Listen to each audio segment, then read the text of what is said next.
मुलायम सिंह यादव जी, एक दफा ये था कि देश के प्रधानमंत्री कि बस उस सीढ़ियों को चूमने के बहुत नजदीक थे, पर रक्षा मंत्री वो बने।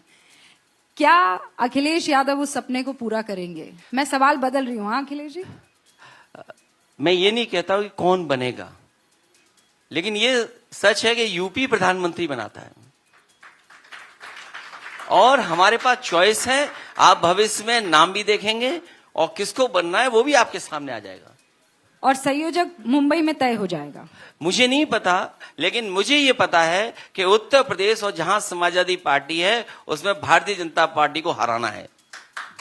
आप बहुत बड़े बड़े इशारे कर रहे हैं, वो हमको समझ में आ रहा है। अब बीजेपी की तकलीफ क्या है? जो उनके डब्बे थे वो इंजन समझ रहे हैं, तो उस पर तो आप बात नहीं करेंगे। नहीं बिल्कुल, आप अगर चॉइस है तो वहां भी तो कई लोग घूम रहे हैं कि हम भी प्रधानमंत्री बन नहीं, जाएं। वहां तो एक ही है सर। ये आप कह रहे हैं ना? नहीं, वो खुद भी कह रहे हैं। नहीं, ऐसा कुछ नहीं है। अच्छा, हमने तो कहा ना आपसे कि जो लोग डब्बे थे वो इंजन समझ रहे हैं अपने आप को। आप पता करिए, जानकारी करिए बीजेपी का। क्या वहां किसी का सपना नहीं है क्या? वहां भी हो सकता है लोगों का सपना हो, पर ये डब्बा कहीं यूपी से निकलकर तो वहां नहीं जुड़ा हो है। सकता है, कोई बड़ी बात नहीं है। ये मैं नहीं कह रहा हूं, ये आप कह रहे हैं। नहीं, आप कह रहे हैं भाई। मैं तो आपसे मैंने सवाल तो ये पूछ कहा रही कि हूं। कोई डब्बा वो इंजन समझ रहा है। मैं तो आपसे सवाल पूछ रही हूँ कि जिस डब्बे का आप सोचिए जिक्र कर रहे यूपी हैं, में, वो अगर डब्बा यूपी में कौन? बात आ गई तो आप यूपी समझ लीजिए, अभी तक कोई डीजीपी नहीं है परमानेंट। सोचिए आप, कोई प्रदेश है देश में जहां पर कार्यकारी डीजीपी बनता हो, कार्यकारी डीजीपी, और झूठे मुकदमे लगाए जाते हो, लोगों को जेल भेजा जाता हो। आप इन सब मसलों पर बात करेंगे, पर आप ज्ञानवापी पर और स्वामी प्रसाद मौर्य पर बात नहीं करेंगे। क्यों नहीं करेंगे? अरे कोर्ट है, और बीजेपी की तो राजनीति रही नफरत की राजनीति है। पर आरोप यह है कि स्वामी प्रसाद मौर्य नफरत फैला रहे हैं। ये बीजेपी के लोगों मेरे ने जब ख्याल से से ज्ञान बांटने की काम शुरू किया है कि ये था, ये था, तब से सब लोग कह रहे हैं यहाँ ये था। अभी कोई कहेगा ये ताज मानसिंह होटल से पहले कुछ और था यहाँ पे, ये जमीन किसी और की थी, बहुत जल्दी आपको मिल जाएगी। ये पता नहीं क्या चल रहा है। पर आप एएसआई के सर्वे पर यकीन रखते हैं? आप चाहते हैं कि एएसआई का सर्वे हो? उस सवाल का जवाब नहीं देना चाहता हूं जो बुनियादी सवाल हैं।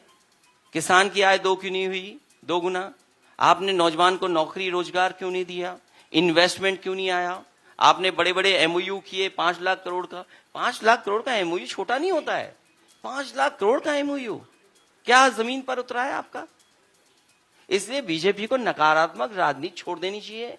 मंडियां बनाई नहीं, एक जिला अस्पताल यूपी में बनाया हो तो बताइए आप। अखिलेश जी, वो ये एक कह रहे जिला हैं अस्पताल। विकास एक तरफ है, वो जो साथ चलता रहेगा, दूसरा देश की संस्कृति है।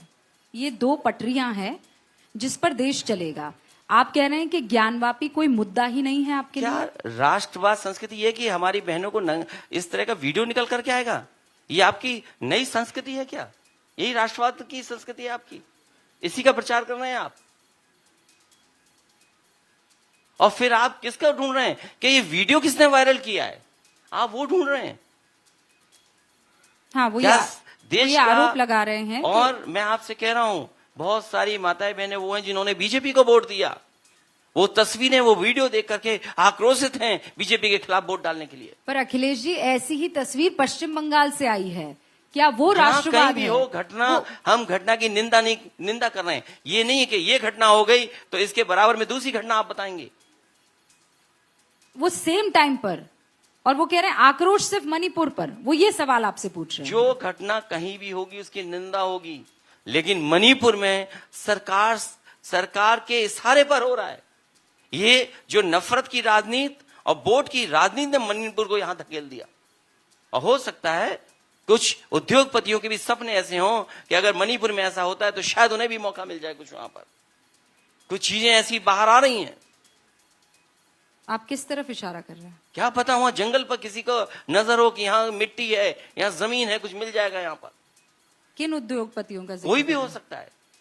अभी मैं पढ़ा अखबारों में कि कुछ जो मिनरल्स केवल सरकारी कंपनियां कर सकती थी, जिनका है माइनिंग की, उन्हीं को राइट्स थे। वो राइट्स आप प्राइवेट में देने जा रहे हैं। आप क्या धोखा दे रहे हो देश को? आप क्या ये चीजें नहीं जानते हैं? पर मणिपुर का मसला आपने बिल्कुल एक अलग उसको आयाम दे दिया। क्या हो सकता है? ये बीजेपी है, कोई भी कुछ कर सकती है। 2024 में यही बीजेपी है जो कह रही है हम 303 पार जाएंगे। यूपी में तो नहीं होगा, यूपी माइनस कर दीजिए आप, तो फिर कहां से 303 आए? तो सरकार नहीं बनेगी उनकी। आप कॉन्फिडेंस हैं?